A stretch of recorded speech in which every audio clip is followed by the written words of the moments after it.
Baghdad शहर, जहां दजला का पानी रात को चांद की रोशनी में चांदी जैसा चमकता था और जहां के बाजारों में हर तरह का इंसान मिलता था, ईमानदार भी, बेईमान भी, आलिम भी, जाहिल भी। मगर उस जमाने में 3 ऐसे शख्स थे जिनका नाम सुनकर बगदाद के दुकानदार अपनी पेटी कसकर बांध लेते थे और मुसाफिर अपनी थैली कपड़ों के अंदर छुपा लेते थे। मंसूर उनमें सबसे बड़ा था। लंबा कद, घनी मूछें और आंखों में ऐसी चालाकी जो पहली नजर में ही दिखती थी। वो ठगों का उस्ताद था। उसने इस फन को उसी तरह सीखा था जैसे कोई दर्जी सिलाई सीखता है, साल दर साल, धागे दर धागे। कासिम मंसूर का दाहिना हाथ था, मोटा, छोटे कद का, हमेशा हंसता रहने वाला। उसकी हंसी ऐसी थी कि सामने वाला सोचता था कि यह बड़ा भला आदमी है, और यही उसकी सबसे बड़ी चाल थी। जुबैर तीसरा था, दुबला पतला, तेज पैर वाला। जब किसी को धोखा देकर भागना होता तो जुबैर आगे होता। शहर की हर गली उसे जुबानी याद थी। इन तीनों का मिलकर एक ऐसा जाल था जो शहर में कई बरसों से फैला हुआ था, मगर पिछले 1 हफ्ते से उनके हाथ एक फूटी कौड़ी भी नहीं लगी थी। शहर के लोग होशियार हो गए थे, मुसाफिर कम आ रहे थे और तीनों की जेबें ऐसे खाली थीं जैसे रेगिस्तान में कुआं। एक शाम वो तीनों बाजार के एक पुराने कूचे में बैठे माथा पीट रहे थे कि गली के मोड़ पर एक नौजवान नमूदार हुआ। वो नौजवान देखने में बिल्कुल देहाती था। सादा कुर्ता, पुरानी जूतियां और चेहरे पर ऐसी मासूमियत जो किसी को भी यकीन दिला दे कि इसे अभी दुनिया की हवा भी नहीं लगी। एक हाथ में उसने एक दुबले पतले गधे की रस्सी थामी हुई थी और दूसरे हाथ में मिट्टी की एक पुरानी हांडी, जिसे उसने ऐसे सीने से लगा रखा था जैसे उसमें उसकी जान हो। मंसूर ने कासिम को कोहनी मारी, लो भाई, आज का रिस्क खुद चलकर आ गया। उस नौजवान का नाम जाफर था। वो बगदाद से बाहर एक छोटी बस्तीकारी का काम जानता था, बढ़ई था। मगर उस दिन जो वो लेकर आया था वो लकड़ी नहीं, कुछ और था। जुबैर ने उसे रोका और बड़ी नरमी से पूछा, मियां, इस वीरान गली में क्या ढूंढ रहे हो? कुछ खो गया है क्या? जाफर ने इधर उधर देखा जैसे किसी को सुनने का डर हो, फिर धीरे से बोला, साहब, मैं बड़ी मुसीबत में हूं। यह गधा जो दिखने में मरियल है, असल में मेरे दादा का तिलिस्मी गधा है। दादा कह गए थे कि जब यह हेंगता है तो इसके मुंह से चांदी के दरहम झड़ते हैं। मंसूर ने आंखें सिकोड़ी। कासिम की सांस रुक गई। मगर जाफर ने अफसोस से कहा, जब से शहर लाया हूं यह चुप हो गया है। मुझे डर है कि खलीफा के सिपाही इसे छीन लेंगे। मैं चाहता हूं कि इसे सस्ते में बेचकर यहां से निकल जाऊं। लालच एक अजीब चीज होती है। वो अक्ल की आंखों पर इस तरह पट्टी बांध देता है कि इंसान वो भी नहीं देख पाता जो रोशनी में साफ दिखता है। मंसूर, जो खुद एक पेशेवर ठग था, उस वक्त एक मासूम शिकार की तरह सोच रहा था। मियां, यह तो आम जानवर लगता है, मंसूर ने बनावटी लापरवाही से कहा, पर तुम्हारी परेशानी देखकर हम 10 दीनार में ले लेते हैं। जाफर ने रुआसा मुंह बनाया, पैसे जेब में डाले, हांडी उठाई और तेज कदमों से ओझल हो गया। तीनों ने फौरन गधे को घेरे में ले लिया। मारो इसे, मंसूर ने कहा, हेंगेगा तो दरहम निकलेंगे। कासिम ने एक डंडा उठाया और जोर से मारा। गधे ने हेंगने की जगह जो किया वो किसी भी गधे से उम्मीद की जा सकती थी। उसने ऐसी गलाजत फैलाई कि तीनों के कीमती कपड़े तबाह हो गए और गली बदबू से भर गई। यह तो हमें ठग गया, मंसूर दहाड़ा। वो तीनों गुस्से में पागल होकर भागे। शहर से बाहर एक दरख्त के नीचे उन्होंने देखा, जाफर बड़े सुकून से बैठा अपनी हांडी में चमचा हिला रहा था। उससे ऐसी लजीज खुशबू आ रही थी कि भूखे ठगों के मुंह में पानी आ गया। जुबैर ने तलवार तानी, ओए मक्कार, वो गंदा गधा बेचा तूने? जाफर बिल्कुल नहीं घबराया, बल्कि मुस्कुराकर बोला, अरे साहब, शायद आपने उसे सही तरह नहीं पुचकारा। खैर, ये देखिए, ये मेरी जादुई हांडी है। इसमें मैंने सिर्फ ठंडा पानी और कच्ची बोटियां डाली थीं, और देखिए, बगैर आग के कैसा उम्दा सालन तैयार हो गया। तीनों ने नीचे देखा। हांडी के नीचे वाकई कोई आग नहीं थी, बस एक मिट्टी का ढेला पड़ा था। उनकी अक्ल मारी गई। सोचा, अगर ये हांडी मिल जाए तो सफर में कभी फाका नहीं होगा। ये हांडी हमें दो, 20 दीनार लेते जाओ। जाफर ने थोड़ी नखरेबाजी के बाद पैसे लिए और अंधेरे में गायब हो गया। ठगों ने हांडी में पानी और गोश्त डाला, नीचे मिट्टी रखी और घंटों बैठे रहे। घंटा गुजरा, 2 घंटे गुजरे, गोश्त कच्चा रहा और पानी ठंडा। जब उन्होंने हांडी तोड़ी तो देखा तह में पहले से पका हुआ सालन भरा था, जिसे जाफर ने बड़ी महारत से छुपाया था।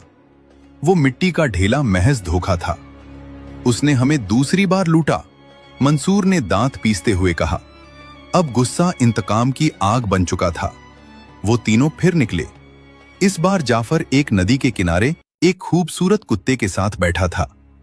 आज तेरी मौत आई है, मंसूर ने दूर से ललकारा। जाफर इत्मीनान से उठा। अरे साहब, आप बार बार आ जाते हैं। देखिए, मैंने इस कासिद कुत्ते को अभी शहर भेजा था मिठाई लाने, और ये देखिए ताजा डब्बा। कुत्ते के पास वाकई एक उम्दा डब्बा पड़ा था। ठगों ने सोचा, ये कुत्ता तो कमाल का है, इससे चोरियां करेंगे, आसानी से संदेश भेजेंगे। इसे 50 दीनार में बेचो। जाफर ने कुत्ता उन्हें दे दिया। मंसूर ने कुत्ते के कान में फुसफुसाया, जाओ मेरे घर, मेरी बीवी से कहो आज अच्छा खाना पकाएं। रस्सी छूटते ही कुत्ता ऐसा भागा कि फिर कभी नजर नहीं आया। अब तीनों के पास न गधा था, न हांडी, न कुत्ता और न जेब में पैसे। उन्होंने कसम खाई कि अब जाफर को जिंदा नहीं छोड़ेंगे। मीलों की मुसाफत तय करके वो एक खजूर के बाग के पास पहुंचे। जाफर एक झोपड़ी के बाहर बैठा था। पास में एक बुढ़िया लेटी थी। हाथ में लकड़ी की पुरानी बांसुरी थी और वो धीरे धीरे कुछ गुनगुना रहा था। मंसूर ने तलवार निकाली। ओए मक्कार, अब तेरी कोई चाल काम नहीं आएगी, आखिरी दुआ मांग ले। जाफर ने सर उठाया और बड़े सुकून से बोला, अरे मंसूर भाई, आप आ गए। माजरत, वो कुत्ता शायद रास्ता भूल गया होगा, मगर अभी जरा ठहरिए, मेरी अम्मा चल बसी हैं। मैं इस हयात बख्श बांसुरी से उन्हें अभी जिंदा करने ही वाला था। कासिम ने ठहाका लगाया, हैं, बेवकूफ मत बनाओ, कोई बांसुरी मुर्दों को जिंदा नहीं करती। यकीन नहीं तो खुद देख लें।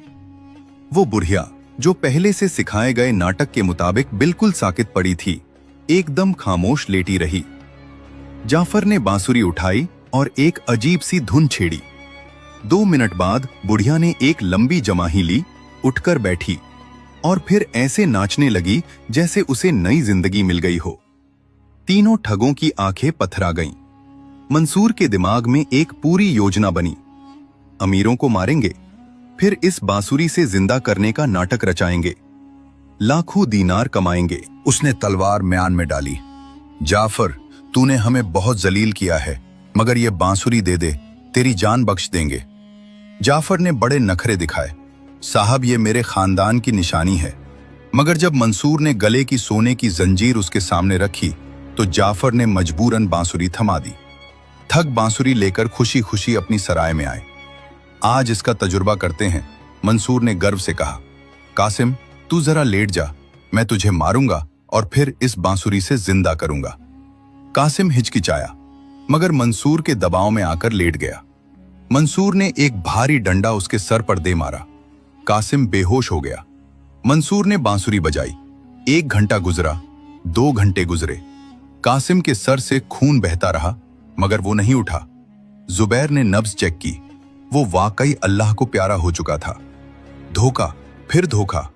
मंसूर सर पीट कर चिल्लाया, इस बदमाश ने हमारा साथी मरवा दिया और हम एक लकड़ी का टुकड़ा लेकर बैठे हैं। अब सब्र टूट चुका था। अब ये मामला इज्जत का था, जान का था। मंसूर और जुबैर ने मिलकर जाफर को पकड़ लिया, जो उस वक्त अपना सामान समेटकर भागने की तैयारी में था। उन्होंने उसे एक बड़े चमड़े के थैले में बंद किया, मुंह मजबूत रस्सी से बांधा। आज इसे दजला की लहरों के हवाले करेंगे, मंसूर ने कहा। रास्ते में एक आलीशान मस्जिद आई। जुबैर, चलो अंदर चलकर 2 रकत तौबा कर लें, थैला यहीं सीढ़ियों पर छोड़ देते हैं, कौन उठाएगा इसे। वो दोनों अंदर चले गए। थैले के अंदर जाफर ने दिमाग लगाया। बाहर से भेड़ों के रेवड़ की आवाज आ रही थी। जाफर ने जोर जोर से चिल्लाना शुरू किया, नहीं, मुझे नहीं करनी। मुझे बगदाद की शहजादी से शादी नहीं करनी। मैं एक दरवेश आदमी हूं। एक चरवाहा करीब से गुजर रहा था। उसने थैला खोला। ओ भाई, शहजादी से शादी से कौन इनकार करता है? पागल हो? जाफर ने आह भरकर कहा, भाई, वो मुझसे जबरदस्ती कर रहे हैं। और सुनो, इस थैले में जो थोड़ी देर बंद रहता है उसकी हर बीमारी दूर हो जाती है। देखो, मेरी दोनों आंखें ठीक हो गईं। चरवाहा लालच में अंधा हो गया। भाई, तुम्हारी जगह मैं बैठ जाता हूं, तुम मेरी भेड़ें लेकर जाओ। जाफर ने चरवाहे को थैले में बंद किया और पूरा रेवड़ लेकर एक तरफ निकल गया। थोड़ी देर बाद मंसूर और जुबैर आए। थैले को उठाकर दजला के गहरे पानी में उछाल दिया। पानी में एक जोरदार छपाका हुआ। अगले दिन सुबह मंसूर और जुबैर बाजार से गुजर रहे थे कि उनके पैरों तले से जमीन निकल गई। सामने जाफर रेशमी लिबास पहने 50 मोटी ताजी भेड़ों का रेवड़ हाँकते हुए बड़े ठाठ से जा रहा था। मंसूर भागकर उसके पास गया। जाफर, तुम तो दरिया में डूब गए थे, ये सब कहां से आया? जाफर ने सरगोशी में कहा, अरे मंसूर भाई, जहां आपने मुझे फेंका था वहां नीचे पानी के बादशाह का दरबार है। उसने ये भेड़ें दी और कहा, अगर कुछ और मजबूत साथी लाओ तो उन्हें सोने के महल अता करूंगा। मंसूर और जुबैर के मुंह में राल टपकने लगी। जाफर भाई, हमें भी ले चलो, हमें भी सोने के महल चाहिए। जाफर ने मुस्कुराकर कहा, क्यों नहीं, आप तो मेरे पुराने दोस्त हैं, चलो अभी चलते हैं। मंसूर और जुबैर के दिमाग में अब सोने के महलों का नक्शा घूम रहा था। उन्हें न कासिम की मौत याद रही, न जाफर की पुरानी मक्कारियां। वो बस ये सोच रहे थे कि कब दजला की लहरों में उतरें और कब पानी के बादशाह का खजाना उनके कदमों में हो। जाफर उन्हें नदी के एक ऐसे मुकाम पर ले गया जहां पानी बहुत गहरा था और लहरें पत्थरों से टकराकर शोर मचा रही थी। वहां 2 बड़े बड़े चमड़े के थैले पहले से रखे थे। मंसूर भाई, पानी का बादशाह सिर्फ उन्हें पसंद करता है जो खामोशी और हौसले के साथ आए। इन थैलों में बैठना होगा ताकि लहरों का दबाव नुकसान न पहुंचाए। जो पहले जाएगा उसे सबसे बड़ा महल मिलेगा। ये सुनते ही मंसूर और जुबैर में तकरार शुरू हो गई। मंसूर का कहना था कि वो उस्ताद है, पहला हक उसका है। जुबैर का इसरार था कि उसने कासिम का गम सबसे ज्यादा सहा है, पहला महल उसे मिलना चाहिए। जाफर ने बीच बचाव किया, लड़िए मत, मंसूर भाई बड़े हैं, पहले वो जाएं। जुबैर भाई को बराबर का महल मिलेगा। जुबैर मान गया। मंसूर तेजी से थैले के अंदर घुस गया। जाफर ने थैले का मुंह इतनी मजबूती से बांधा कि हवा का गुजर भी मुश्किल था। एक वजनी पत्थर थैले के साथ बांधा। तैयार हो मंसूर भाई? थैले के अंदर से दबी आवाज आई। हां, जल्दी फेंको, मुझे देर हो रही है। जाफर ने पूरी ताकत लगाई और थैले को नदी के बीचों बीच उछाल दिया। एक जोरदार छपाका हुआ। मंसूर मियां अपने सोने के महल की तलाश में दजला की तह में जा पहुंचे। जुबैर यह देखकर खुशी से नाचने लगा। जाफर भाई, अब मेरी बारी, जल्दी करें, कहीं मंसूर सब कुछ अकेला ना हजम कर ले। जाफर ने जुबैर को थैले में बंद किया, एक भारी पत्थर रस्सी से बांधा और उसे भी उसी मुकाम पर दरिया के हवाले कर दिया। जब पानी के बुलबुले खत्म हो गए और दरिया की सतह पर दोबारा खामोशी छा गई, जाफर ने एक लंबी सांस ली। चलो, बगदाद के यह मशहूर ठग अपने अंजाम को पहुंचे। अब जाफर के पास पिछले तमाम मकरों से कमाई हुई रकम थी। चरवाहे की 50 भेड़ें थीं और ठगों की छोड़ी हुई कुछ पूंजी भी। वो शहर वापस आया, मगर वहां रहना मुनासिब न समझा। इन ठगों के कोई और साथी हो सकते थे। उसने अपना सारा माल मता समेटा और बगदाद से दूर एक पुरसुकून बस्ती की तरफ कूच कर गया। वहां उसने एक आलीशान मकान खरीदा और एक ईमानदार ताजिर के तौर पर जिंदगी गुजारने लगा। कई साल यूं ही गुजर गए। एक दिन जाफर अपने घर के बाहर बैठा था कि एक खस्ताहाल मुसाफिर उसके दरवाजे पर आकर रुका। कपड़े फटे हुए, आंखों में वहशत, चेहरे पर थकान के गहरे निशान। जाफर ने उसे गौर से देखा और उसका दिल धक से रह गया। यह जुबैर था, जिंदा। जाफर हैरान रह गया। उसने फौरन अपना चेहरा एक चादर से ढांपा। भाई, कुछ खाने को मिलेगा? बहुत दूर से आया हूं, जुबैर ने लरसती आवाज में कहा। जाफर ने उसे अंदर बुलाया, खाना खिलाया और पूछा, मियां, ये हाल कैसे हुआ? जुबैर ने रोना शुरू किया। साहब, क्या बताऊं, एक बहुत बड़े धोखेबाज के हत्थे चढ़ गया था। उसने मुझे और मेरे साथी को सोने के महल का लालच देकर दरिया में फेंक दिया। मेरा साथी डूब गया, मगर मेरी किस्मत अच्छी थी। थैला एक बड़ी लकड़ी से टकराकर फट गया और लहरों ने मुझे किनारे पर फेंक दिया। जाफर ने दिल में सोचा, यह अब भी बाज नहीं आया। उसने जुबैर से कहा, मियां, वो बंदा तो अब इस दुनिया में नहीं रहा, मगर मेरे पास एक ऐसी चीज है जो तुम्हारी सारी गुर्बत दूर कर सकती है। यह गायब होने वाली टोपी है। इसे जो पहन लेता है उसे कोई नहीं देख सकता। तुम इसे पहनकर शाही खजाने से जितना चाहो सोना निकाल सकते हो। जुबैर, जो अपनी जिंदगी के तल्ख तजुर्बात से भी कुछ न सीख सका था, फौरन इस चंगुल में फंस गया। बस इसकी कीमत 10 दरम है। जुबैर ने अपनी जेब से आखिरी 10 दरम निकाले और टोपी पहन ली। अब तुम गायब हो चुके हो, जाओ जो चाहो करो। जुबैर खुशी खुशी बाजार में निकला। उसे लगा वो किसी को नजर नहीं आ रहा। उसने एक हलवाई की दुकान से मिठाई उठाई और खाने लगा। हलवाई ने देखा एक भिखारी सर पर अजीब टोपी पहने मुफ्त की मिठाई उड़ा रहा है। उसने एक जोरदार थप्पड़ जुबैर के मुंह पर रसीद किया। ओए चोर! जुबैर हैरान रह गया। तुम मुझे देख सकते हो? अंधा नहीं हूं मैं। जुबैर भागता हुआ दोबारा जाफर के घर पहुंचा, मगर वहां अब कोई नहीं था। जाफर अपना घर बेचकर पहले ही किसी दूसरी सिमत रवाना हो चुका था। जुबैर सड़क के बीचों बीच खड़ा अपनी किस्मत को रो रहा था और लोग उसे पागल समझकर हंस रहे थे। जाफर अब एक ऐसे कस्बे में जा बसा था जहां उसे कोई नहीं जानता था। उसने वहां एक सराय बना ली थी और मुसाफिरों की खिदमत में दिन गुजारता था। एक शाम जब सूरज ढल रहा था, सराय के दरवाजे पर एक लंबा साया नमूदार हुआ। एक शख्स जिसका आधा चेहरा झुलसा हुआ था और आंखों में गहरी नफरत थी, लंगड़ाता हुआ अंदर दाखिल हुआ। जाफर का माथा ठनका। मंसूर था। मंसूर ठग, जिसे जाफर ने बोरे में बंद करके दरिया में फेंका था। दरिया की लहरें उसे एक दूर दराज के जजीरे पर ले गई थीं। मछेरों ने उसे बचा लिया और अब वो बरसों की खाक छानने के बाद बदले की आग में जलता हुआ यहां पहुंचा था। मंसूर ने जाफर को पहचानने में एक लम्हा भी न लगाया। उसने अपनी कमर से एक जंग आलूदा खंजर निकाला। जाफर, मैंने दोज़ख के दरवाजे देखकर वापसी का रास्ता ढूंढा है, सिर्फ तुम्हारी मौत के लिए। न तुम्हारी बातों का जादू अब चलेगा, न कोई तिलिस्म तुम्हें बचाएगा। जाफर ने देखा अब मुकाबला अक्ल से नहीं, जान बचाने का है। उसने निहायत सुकून से कुर्सी की पुश्त से टेक लगाई और मुस्कुराकर बोला, मंसूर भाई, तुमने आने में बहुत देर कर दी। मैं तो कब से तुम्हारा इंतजार कर रहा था। मैंने पानी के बादशाह से तुम्हारा हिस्सा वसूल कर रखा है।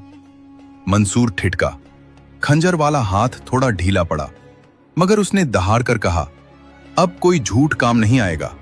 मैंने दरिया के नीचे कोई महल नहीं देखा, सिर्फ मौत देखी। जाफर ने एक गहरी आह भरी।